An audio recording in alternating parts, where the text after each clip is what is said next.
Bienvenue, benvenuto, willkommen zu Transfer Review. I'm here with Mikey McCubbs at McCubbin on Twitter. What you want? At Mike McCubb, I think it is. At Mike McCubbin on Twitter. He's here today because Chris Hamill is not the disgrace, and he's going to bring us his expertise. What are we starting with this week? Well, this week, the big transfer news this week is Aymeric Laporte to Manchester City from Athletic Bilbao. This is pretty much coming from everywhere now, because apparently this deal looks like it's pretty much a done deal. Yeah. By the time you're watching this, in fact, he could be through the door at the Etihad.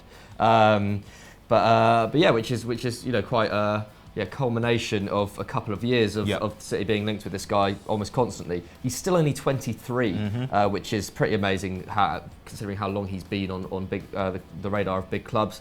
And yeah, it looks like he's going to be going for 65 million euros, which is just about 10 million less than what Liverpool pay. Yeah, pretty expensive, but looks like this seems to be a thing for in-demand defenders now, doesn't it? Centre-backs especially.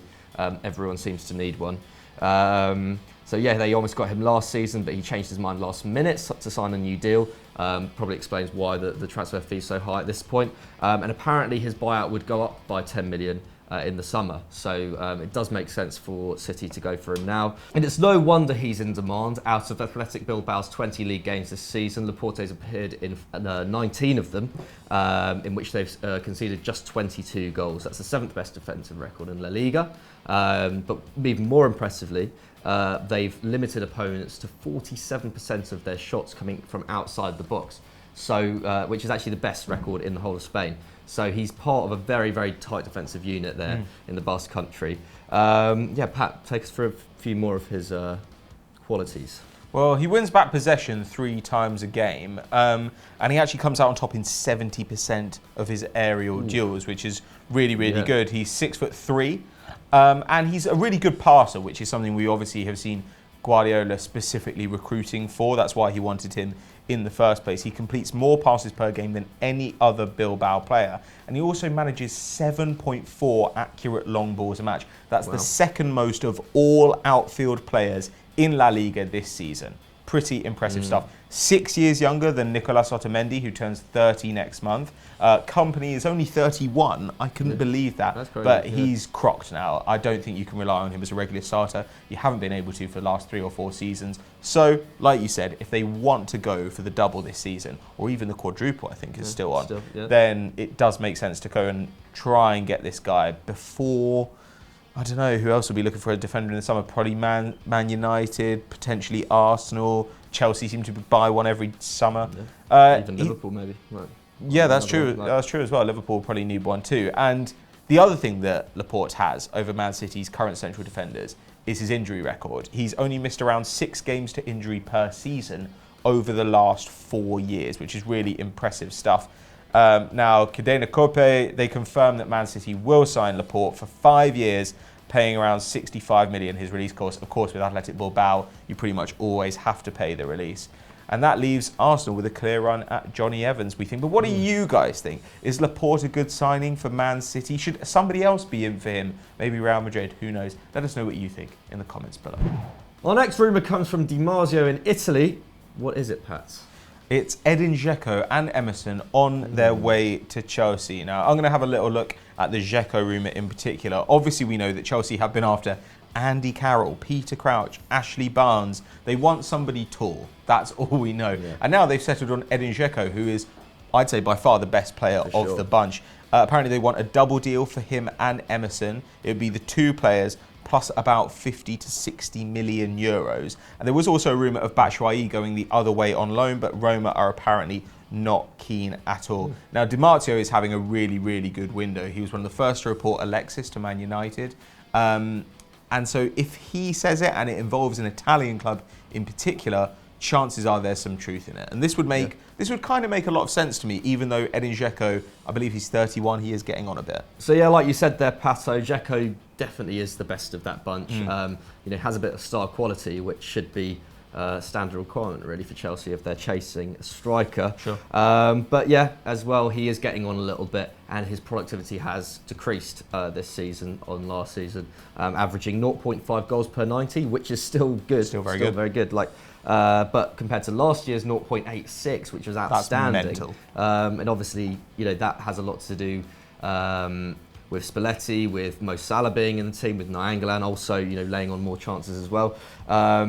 It's kind of understandable. Having said that, Batshuayi actually has a better goals per game, goals per 90, should I say, ratio than Dzeko this season. But obviously, he's playing a very different role. He comes up, all of his goals have come off the bench pretty much. Very different situations there. And what really sets Dzeko apart from Batshuayi is his aerial threat, and this is something that Chelsea clearly are looking for. He wins almost double of Batshuayi's aerial duels per game, and also similar to Andy Carroll, who's on 60%. And obviously, there's no real, we don't really need to talk about the differences between Andy Carroll and Edin Dzeko. Dzeko is clearly a better player. It looks like Emerson, though, if he were to go to Stamford Bridge, would probably be back up to Marcus Alonso. Obviously, Marcus Alonso has been even more prolific in terms of his scoring this season. But actually, last season, Emerson, stats-wise, does more than matched Alonso. More chances created per 90, more tackles and interceptions per 90. Again, in that very, very attacking Roma side. But the one thing that really sticks it is that obviously he's had this cruciate ligament injury this year, which has set him back. I think he's made one appearance so far. Not amazing. So nevertheless, this would still be somewhat of a risk for Conte to take. But Pat, you were very impressed by him last season, weren't you? Yeah, I love Emerson, and he's 22 years old, I think, and it looks like the actual fee for Emerson in this deal is slightly under half of the total fee. It looks like Chelsea would be paying more for Dzeko than for Emerson, and if he can stay fit, that seems like a bargain to me. They were looking obviously at Alexandro before. Emerson is a much cheaper option, but he's also a much younger option, and I don't know. This one makes a lot of sense to me. And of course, we've given them the option of playing Marcus Alonso in that left centre back role if they wanted to. Be an interesting one if it happened. What do you guys think? Let us know in the comments below. Next up, we have Kevin Gameiro, who might be swapping the stripes of Atletico Madrid for the stripes of Newcastle United. This is from the Express, and despite his age, which you're going to talk about. I think this sounds like it could be a little bargain. What do you think? Yeah, maybe. I mean, Newcastle are rumoured to be spending in the region of £16 million for him, which would actually be a club record. Not bad. Which is pretty nuts, actually. It shows how tight Mike Ashley is, has been over the last 10 years. That even a club like Newcastle with mid-table ambitions haven't topped that. But the Atletico striker is 30 years old. Sure. So this is, he's not going to get any better. And this may be a good time for him to actually leave Atletico. He's made just 7 starts this season. The arrival of Diego Costa means that he's probably not going to get back into the team. But even then, his scoring record has actually been all right. 4 goals and 1 assist in only 607 minutes. That's he's involved in a goal at every 121 minutes, which is exactly what Newcastle need because they are struggling for goals this season. And it would probably make sense for Atleti as well. They'd be able to get his £4 million a year wages off the books, and they'd be able to recoup some of the £28 million that they spent on him just 18 months ago. It's a lot of cash. It is, but yeah, like I said, with his age, it's probably not good. They're probably not going to get any more than 16 mil for him. And yeah, back to the goals. Newcastle definitely need a forward, and yeah, someone with actual pedigree like Gameiro's actually played for big clubs such as Atletico and Sevilla. Might be a good move. What do you think, Pat? Yeah, my only worry is that he is quite reliant on pace, and that is obviously going to drop off. But if they get him on pretty decent wages, not crazy, then I think this could be quite a sensible move. They're getting Kennedy in on loan from Chelsea, so they are beefing up that front line, adding some pace to it. And I don't know, this is the sort of move that makes sense. Their current top scorer in the league is Joselu, who's got 4 goals in 22 appearances. In fact, Newcastle have scored 22 goals in 24 games. That's the 6th worst record in the Prem. They've actually scored the same number of goals as Crystal Palace, who went, 7 or 8 games at the beginning of the season without scoring at all. This is not good news for Rafa Benitez. And the thing is, it's not like they're not shooting. They actually take the 9th most shots and the 7th most shots on target per game in the division, but they take 47% of their shots from outside the box. That's a higher proportion than any other Premier League side. So what they need is someone who can actually get on the end of high quality chances. Someone who can get into the box and do a job. Now, Dwight Gale was really good at that in the Championship, but for whatever reason this season, it seems like Benitez doesn't really fancy him in the Prem, but he's really good at finding space. And Gameiro, in a way, has a similar skill set. Last year, he was taking 2.4 shots from inside the area. That's really good. That's close to what Alexandre Lacazette is doing at Arsenal this season. So that's great. And that's nearly half of Newcastle's output as a team this year. They take about 6 shots from inside the box per game. So 16 million quid, if it guarantees survival and you're not paying crazy wages, then that seems to me like a pretty sensible move. Yeah, and Newcastle, they're in the lower half of the table. This is the kind of transfer that could pretty much guarantee staying up, which, as we know, is worth an absolute fortune these days. So for us, I think this one makes sense, but let us know if you disagree. Our penultimate rumour comes from the Liverpool Echo, and they reckon their beloved Mohamed Salah could be on his way out of Anfield to the Bernabeu this summer. No surprises there. Lots of talk about Real Madrid wanting to refresh that forward line, isn't there? The Independent have also got on the act saying that Hani Abu-Rida, the president of the Egyptian FA, has actually implied that Real Madrid will move for him this summer as well. Don't know if there's any truth in that, but they keep on coming. It also comes a week after Hector Cooper, the Egypt manager, said that Salah would be ideal for Zidane's side, which, yeah, I mean, you know, it'd be ideal for anyone, really, wouldn't Yeah, he? pretty much. But yeah, and then Diario Gol also say that Real would pay around 60 to 70 million for the forward, which is a bit of an underestimation. Is that a word even? Yes, it is. All right, great. Well, yeah, an underestimation then, because I don't think Liverpool would sell for anywhere near that much. They currently rate him at a higher price to Coutinho. So if it was to happen, that would be a pretty amazing return, wouldn't it? What, 35 million last summer, and then getting up, what, 150 million plus the next summer? Yeah. That would be pretty amazing, but it doesn't look like they want to let them go. And also, Madrid, in order to kind of facilitate that kind of transfer, would probably have to sell Ronaldo and Bale, which has been rumoured as well, but that obviously leaves a massive hole in that attack.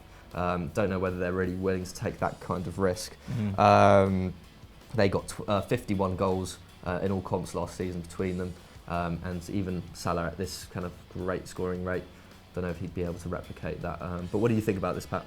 Well, I don't think they'd try and replace Ronaldo and Bale just with Salah. And you could see, with his current scoring record, how he could replace some of that. Okay, so he's got perhaps 24 in 30 since joining Liverpool. And more importantly, in the league, there's been a huge decline for Real Madrid's forwards. Okay, so Mohamed Salah has 18 in the Prem at the moment. That's the same as Bale, Ronaldo, Benzema, and Asensio have all managed put together in La Liga.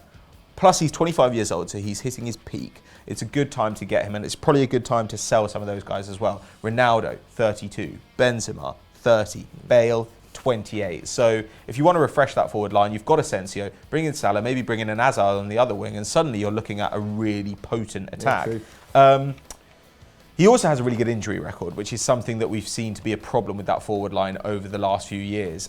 Since 2012, Salah has missed just 18 games to injury, which is remarkable when you think about the fact that he's quite a slight guy, he's very fast. They often take pretty damaging kind of tackles because they're being stopped at such high speed. I think that this would be a great signing, but like McCubb says, it's going to cost them a pretty penny. And when you think that people like Eden Hazard potentially available as well, you wonder whether it's the best use of their resources. So what we want to know from you is, who should Real Madrid sign this summer? There's a poll right up there. We've got Mohamed Salah, we've got Eden Hazard, we'll put Timo Werner in there as well. Shout. And if you think anybody else, put them in the comments below. Our transfer shocker this week is Radia Nainggolan, but not to Chelsea, not to City, not to United, not the rumours we've heard for the last year and a half. Instead, it's even crazier than that. To China, on loan. Don't know why Roma would go for this one, but Guangzhou Evergrande think that they've got a shot. And this comes from a news source we haven't really covered before in transfer review, isn't that right? Not. Yeah, they're called Information News. Chinese source, apparently.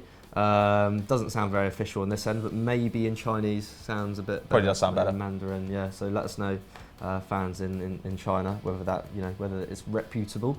But according to them, The Belgian will earn 12 million euros a year, will receive a 20 million euro signing on fee, and his agent will also receive 10 million euros as well. So financially, you can kind of see why he might want the move. Obviously, Roma, probably not the best deal for Roma, considering they'd only be letting him go on loan. But why else do you think Nainggolan might want to get out of Italy?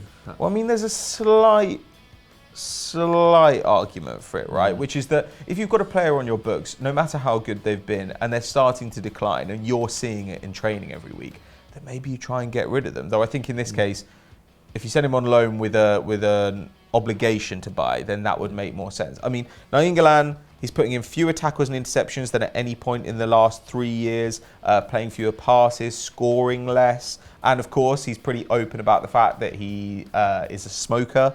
So maybe you look at a 30-year-old with all these trends and you think, you know what, now's the time to cash in. However, a loan is not cashing in. This is absolute nonsense. And frankly, Nainggolan's reputation is still such in Europe that I think you could probably get a really good fee for him off a club like Chelsea or even off another Italian club. I think Inter Milan were after him last summer. They just signed Borja Valero, who's like 32 years old. So I think there's still a market for good players who are perhaps over the hill a little bit. Nainggolan, please don't go to China. You're too good to waste away there. This is So that was the end of another edition of Transfer Review. Hope you enjoyed. Don't forget to like and subscribe as always, and hit us up on Twitter with your suggestions for next week and what you thought of today's show. Pat, where should they go next? Head over to 90+1 Facts and check out our most recent video on Ronaldinho, and we've got an exciting one coming up this week. If you're a Man United fan and you want to learn all about your new signing, Alexis Sanchez, make sure you're subscribed to 90+1 because there's going to be a video dropping just for you this week. See you later. Yeah, bye.